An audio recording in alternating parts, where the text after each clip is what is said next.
Ebrahim Raisi جیسی شخصیت جب شہید ہوئے تو بڑا مقام مصیبت تھا پورے ایران اور رہبر معظم کے لیے، کیونکہ متولی امام رضا بھی رہ چکے ہیں حرم، اور کافی عہدوں پر فائز رہ چکے ہیں، دائیں بازو تھے رہبر معظم کے۔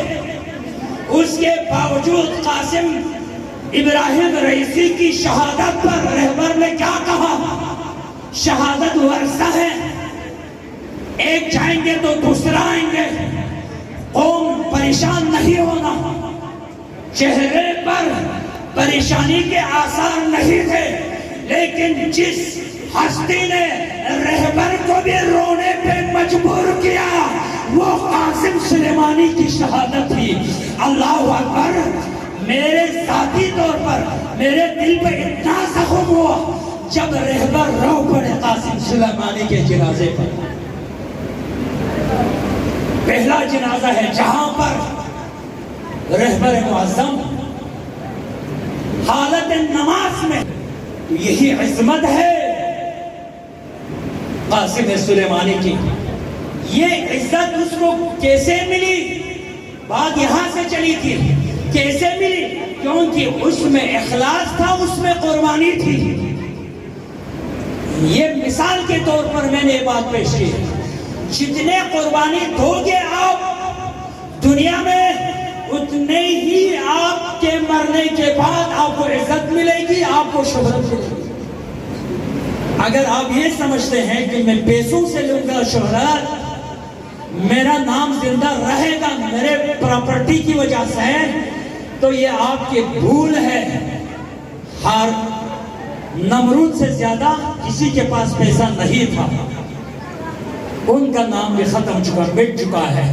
جو چاہتے ہیں وہ زندہ رہے، بس وہ قربانی دے۔ قربانی کے مواقع ہر انسان کے سامنے موجود ہے، ہر موقع پر، ہر میدان میں، ہر جگہ، ہر معاشرہ، ہر محلہ، ہر گلی میں قربانی کا موقع ہر انسان کے سامنے ہوتا ہے، مختلف طریقوں سے۔ بس مخلص رہیں، گھر میں، محلے میں، معاشرے میں مخلص رہیں، بس خداوند عالم آپ کے نام کو زندہ و جاوید کر دے گا۔ صلوات پڑھیں محمد والے محمد کے ساتھ۔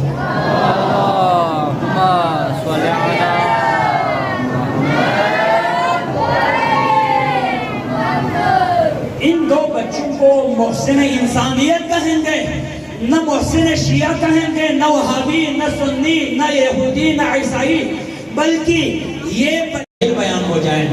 آنے والے ہماری نئی نسلوں کو، نونہالوں کو، اس نئے جنریشن کو پتہ چل جائے کہ ہمارے اسلام کے کافی محسنین اور بھی ہیں جن کا نام ہمارے نئے نسلوں کے ذہنوں میں نہیں ہے۔ لہٰذا جن کو خود پیغمبر نے کہا یہ اسلام کے محسن ہیں، ان کا نام، ایک تو ان کا نام زندہ رکھنے کی ذمہ داری خدا نے اپنے اوپر لی ہے۔ پروردگار کی ذات ان کا نام بھولنے نہیں دیں گے، قیامت تک زندہ رکھیں گے۔ لیکن ہمارے اوپر بھی فرض ہے، جن کو رسول خدا نے ارکان اسلام کہا، جن اصحاب کو رسول خدا نے کہا یہ دین کے ستون ہیں، جن اصحاب کے بارے میں رسول خدا نے فرمایا اگر میرے یہ صحابی نہ ہوتے تو مشکل تھا میرے لیے اتنا کارنامہ انجام دینا۔ اگر میں نے اس اسلام کو منگولیا سے بحر اقیانوس تک پھیلائے ہیں تو ان میں میرے ان اصحاب باوفا کا کردار ہے۔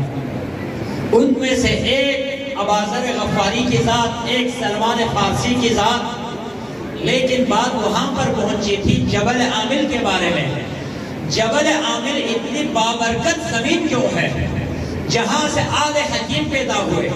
آل حکیم کے خاندان میں جتنے بھی علماء ہیں، آیت اللہ محسن الحکیم امام الطائفہ سے مشہور ہوا، جن کا نام امام الطائفہ کے نام سے مشہور ہوا، محسن الحکیم، جو اپنے وقت کا عالم تھا، جس کے دور میں ہمارے لیے جائز نہیں تھا کہ اس کو چھوڑ کر کسی اور مجتہد کی تقلید کر دیں۔ یعنی اعلم مجتہد اعلم تھا، وہ بھی جبل عامل سے تشریف لے آئے ہیں۔ باقر الحکیم جیسی شخصیت جس کے بارے میں آپ سنے ہوں گے۔ برادران، میرے محترم عزیزو، میرے سامعین لازم ہے ہمارے اوپر ان علماء متقدمین و متاخرین کا تذکرہ بھی ہو جائے، کم از کم ان کا ایک مرتبہ ہر ایک کا نام بھی ہمارے مجلسوں میں آ جائے، جنہوں نے اپنے جانیں قربان کی اس ابا عبداللہ حسین کی آبازاداری کو بچانے کے لیے، اس مشن آل محمد کی حفاظت کے لیے جنہوں نے اپنے جانیں قربان کر دی، ان کی پوری زندگی پر اگر ہم بحث نہ کر سکے، کم از کم ایک مرتبہ تو ان کا نام تو آ جانا چاہیے۔ صلوات پر محمد و آل محمد کی ذات۔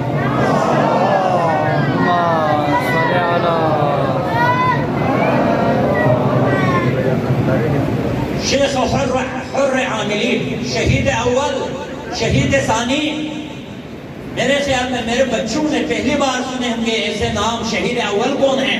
شہید ثانی کون ہے؟ شہید اول جنہوں نے شرح لمعہ لکھی، شرح لمعہ نامی کتاب، شہید اول کو گرفتار کر کے زندان میں بھیجا گیا۔ اب تشیع کا جتنے بھی روایت ہیں، مسئلے ہیں، مسائل ہیں، نماز کے مطابق اماموں کے جتنے بھی روایت ہیں، وہ سارے شہید اول کے قلب میں محفوظ ہیں، اس کے دل میں محفوظ ہے۔ لیکن اس وقت نہ کوئی میڈیا، نہ الیکٹرونک میڈیا، نہ پرنٹ میڈیا، نہ کتابیں، نہ اور کچھ بھی نہیں تھا، لیکن امانت فقہ جعفریہ کے کافی امانات ان کے قلب میں محفوظ تھا، لیکن ان کو گرفتار کر کے جیل بھیج دیا گیا۔ لیکن وہ اپنی ذات کے لیے پریشان نہیں، وہ اپنے لیے پریشان نہیں۔ اگر پریشان ہے تو کس لیے پریشان ہے؟ آج میں نے اپنے انداز خطابت کو کچھ بدل دیا تاکہ جلدی پڑھنے کا مطلب یہ ہے کہ کچھ مواد میرے سامعین تک پہنچ جائے۔ صلوات پڑھیں محمد و آل محمد کے ساتھ۔